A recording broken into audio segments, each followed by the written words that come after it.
Chers amis, bonjour, Namaskar. Aujourd'hui, ce serviteur vous invite à un voyage fascinant entre deux visions du monde qui, à première vue, semblent appartenir à des univers totalement différents.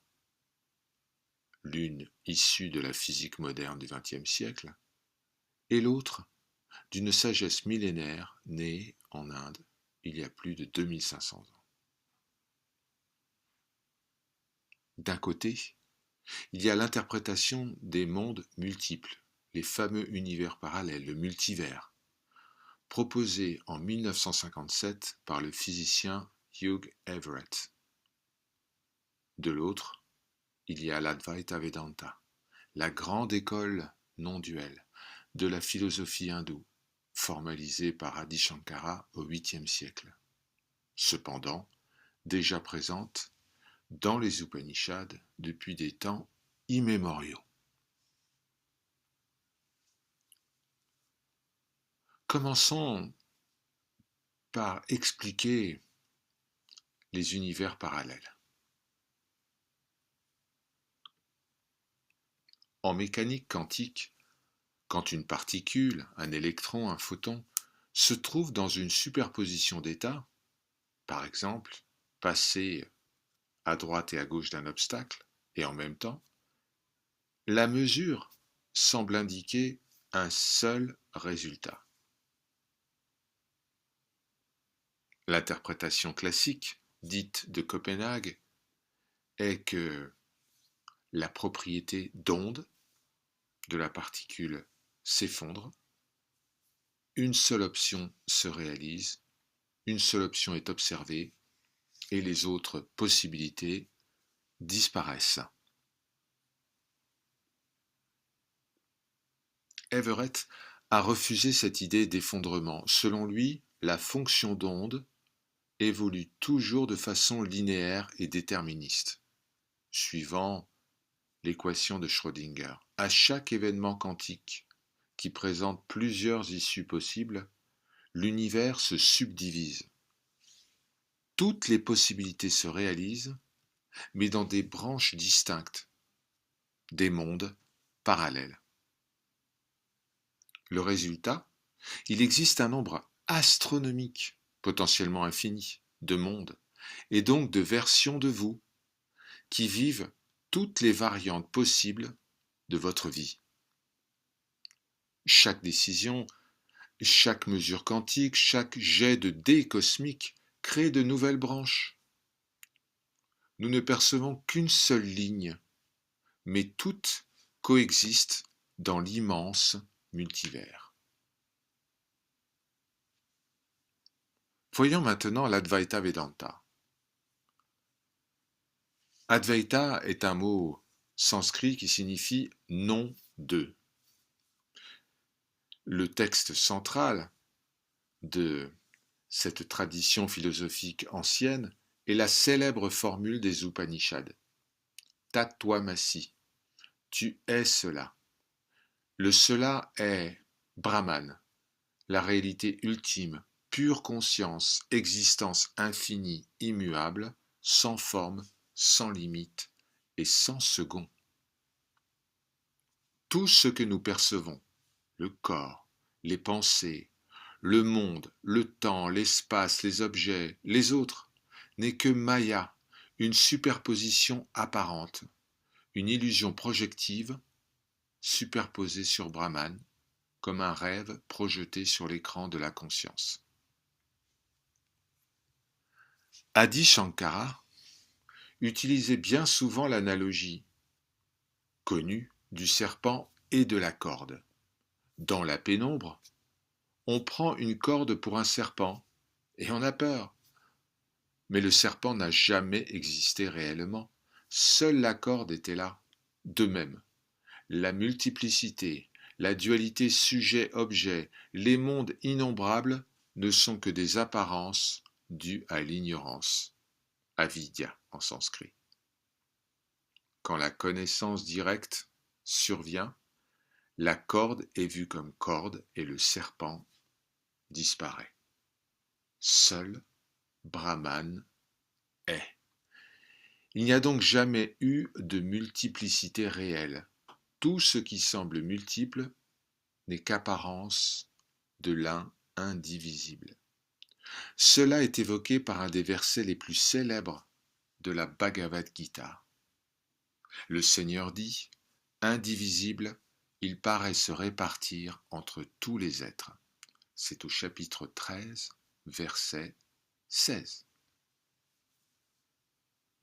Et maintenant, la question clé. Ces deux visions convergent-elles? À première vue, non. Le multivers décrit une situation réelle, objective, physique, avec des milliards de branches possibles. Tout ce qui peut se produire va se produire, selon cette interprétation. L'Advaita dit quelque chose de bien différent. Toute multiplicité est irréelle du point de vue de la vérité ultime. Rien ne se produit, il n'y a que le un sans second, immuable et éternel. Mais si nous observons cela d'un peu plus près, nous voyons émerger des résonances. La théorie du multivers dit « ce que vous appelez ma vie, mon univers, n'est qu'une branche parmi une infinité d'autres.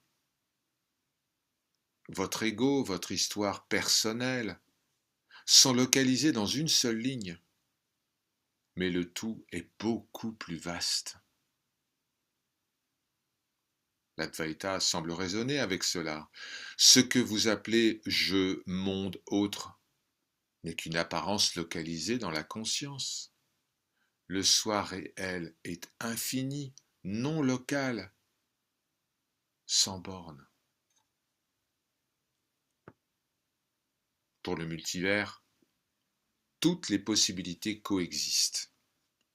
Pour l'Advaita, il n'y a pas de création réelle du monde ou des mondes, uniques ou multiples. Toutes les apparences coexistent potentiellement dans Maya, mais sans réalité ultime séparée. Il y a aussi le rôle de la conscience. Certains auteurs qui s'intéressent au multivers affirment que la conscience suit une branche cohérente.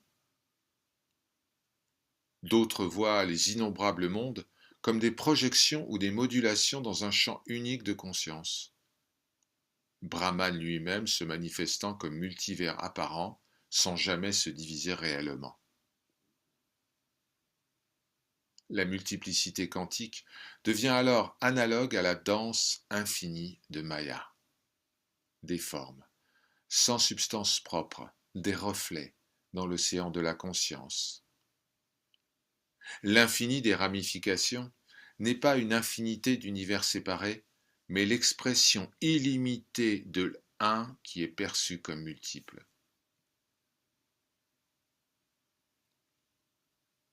La libération, moksha en sanskrit, serait comme réaliser que toutes ces branches, toutes ces vies parallèles ne sont que des apparences du même Brahman. Il n'y a pas à choisir une branche.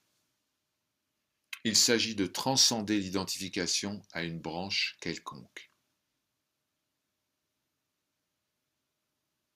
Le multivers nous montre que la réalité perçue pourrait être une infime tranche d'un tout beaucoup plus vaste. L'Advaita nous rappelle depuis des millénaires que tout n'est pas fait de mondes séparés, mais d'une seule conscience indivise. Advaita et multivers convergent vers cette intuition profonde. La diversité infinie que nous vivons masque une unité radicale. que ce soit par les ramifications quantiques du multivers ou par le jeu captivant de Maya, le message est le même. Derrière l'apparence du multiple, il n'y a que le un. Et c'est le multiple lui-même qui révèle le un.